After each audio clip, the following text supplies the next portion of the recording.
I spent 48 hours building one ride, placed 10,000 pieces, developed a full story, and even has a surprise ending that I didn't even see coming. And I built the thing. Since the start of 2025, I've been completely obsessed with Planco 2 and have been pouring every single hour into this game, building my own theme park, Wonderland Point. If you're just joining us, it's a theme park that's sort of set in the UK with a universal level budget, but not universal, we're doing it slightly different and my own sort of interpretations and working with the themes in the game, but putting sort of like my own unique spin on them. That's kind of how I'm going with it. But this ride is like no other. It has taken me 48 hours, like in-game time that is, that's not some clickbaity title, that is exactly how long it's taken me so far. And I've crafted every detail, sort of piece by piece, to a point where it's now over 10,000 parts. I gave it a storyline, the works, and an ending that you probably won't see coming. Unless you've been to Orlando in SeaWorld. I mean SeaWorld in Orlando. And been on Journey to Atlantis, because I've pretty much stolen the ending from that. But it's a great ending, and just pretend that you forgot about it until you see it in the video. I really wanted this ride to be an experience rather than a ride, so obviously I settled on being a giant dark ride, which I haven't actually made before in the game, but thought, hey, let's give it a go. So here's this water coaster, where I want the sort of unload and load stations, because I want high budget, and of course exit via the gift shop, because how could I not? And then the whole sort of land is based on this water ride. It's the grounding anchor point for the Viking area. And the ride itself needs to be sort of like key scenes transitioning from one to the other. So it starts off quite simple with, I wanted this sort of like a dungeony-esque sort of thing at the sort of entrance to the cave before we go deep into the caves, and then as you start exploring them a bit more, you come across like this old sort of Viking ruin sort of thing going on. That's what those columns are. Before you enter into what I'm calling the Rune Room. The Rune Room, I don't know what I'm going with here so far. I just know that there should be the little rune pieces and waterfalls everywhere, because, well, that's what I wanted. Before you go through the big portal and then go up the first lift hill. Now, first lift hill shouldn't be the tallest, because say the best will last and all of that. But I do want it to be like a little scene up here. I don't want it to be big because of how high it is, so I want to consider the sort of height of the building before you go through some swinging axes, because I love a swinging axe, before splashing down into what I want to be a sort of a more rocky room, just sort of give you a sort of sense of a bigger cave zone, before coming across our good friend Mr. Rune Rockman, who appears in all of these sort of Viking rides because it's one of the only pieces that works. I have no idea what I want him to do yet, but he's there. And then of course we've got the transfer track and storage zone. I needed to put it somewhere. It didn't really fit by the station, so I put it in there at the bottom of the second lift. And then at the top of the big lift, second lift, we enter into this coaster section, which is stolen directly from Journey to Atlantis, as I said earlier. But it's fantastic. I love how it just sort of makes that before it crests over the hill and down this giant rockwork structure. Before you get a lovely airtime hill, because, well, who doesn't love airtime? But this rockwork structure is really the idea of the whole place, so I wanted it sort of on scaffolding, so it's at least realistic. And then, of course, out into the bay, big sort of focal point with that sail, stolen straight from Chacho, if you've seen his little Viking episode. But I thought it was fantastic, so I've stolen the same thing. And so that's what I've currently got. In the past, in development, I clearly came across some issues that I didn't like, mostly being the position of the station. So it used to go sort of along this way, but just wasn't working for me.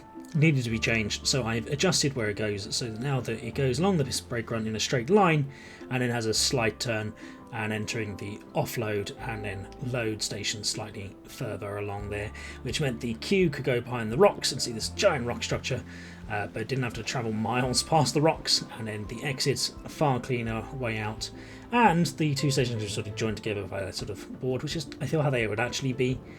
The change in station also allowed this sort of more villagey vibe to go on, a bit like How to Train Your Dragon. and I just thought it told the story better that these villagers living on the hill. And the change in station placement also allowed for a change in the transfer track and storage zone, so it's now much more sensible at the beginning of the ride with the sort of access points here, and this is over the maintenance, and that's what I'm loving there. The good thing is that that's allowed me to keep my scenes, so I've still got the little dungeons, the cave scene, and then on to the rune room.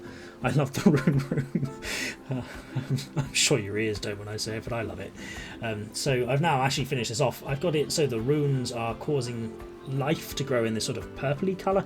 I ditched the cliche red and went for a more sort of pinky purple, and that explains all the plants. I've also clad the lift hill in some rocks and readjusted this first turn.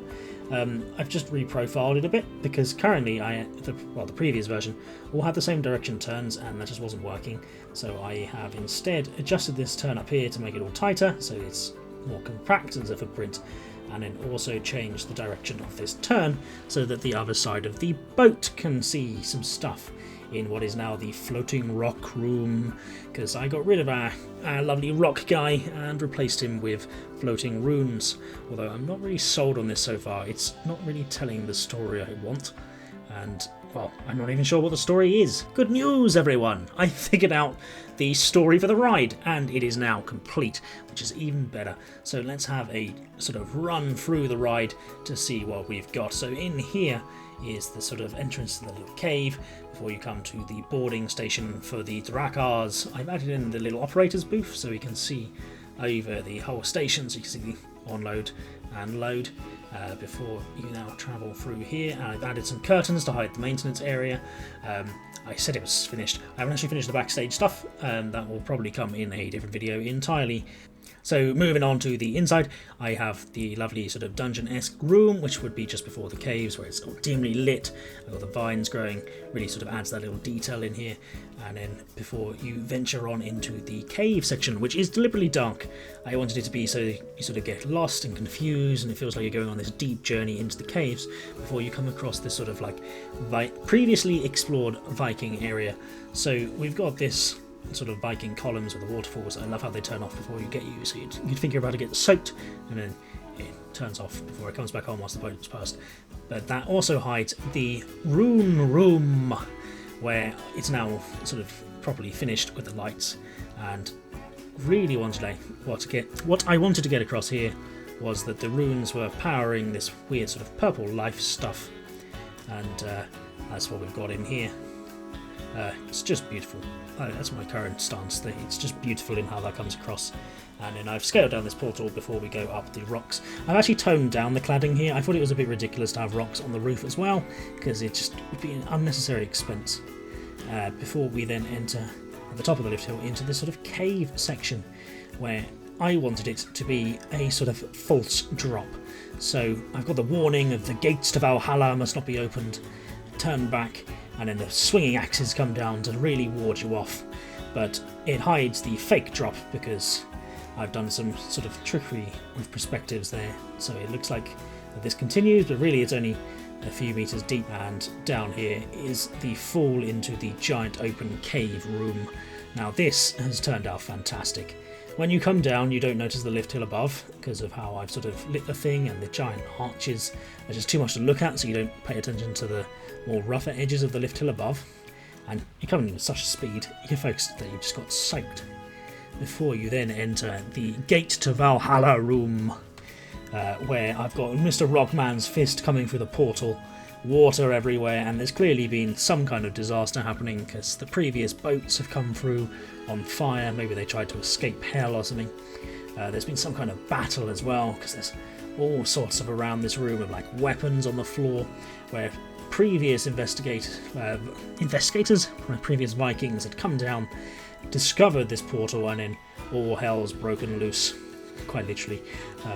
So that's why everything's on fire, and it's a bit of a mix mash, because I still wanted the sort of green from the lovely pinkness to grow, because life's coming through the portal, but then also now so's destruction and fire, before you then climb up the lift hill through some sort of broken boats, wood clad so that you don't see the horrible warehouse around you, but it wouldn't be particularly detailed. It's just a lift hill before you then enter the darkness. Now, when I started this ride, I never imagined it would take me 48 hours in game or over 10,000 pieces, but my god, what an outcome this has been. I am so happy with how this ride is. It is just absolutely fantastic. But if you thought this was crazy, wait until you see the next one, because I've gone and done it again. Well, I don't actually know, I haven't done it yet, but you have to subscribe to see if I do go and try and top this. I'm going to leave you with a POV on this one. Remember, you can pull down your lap bar by hitting that like button, and I'll catch you next time.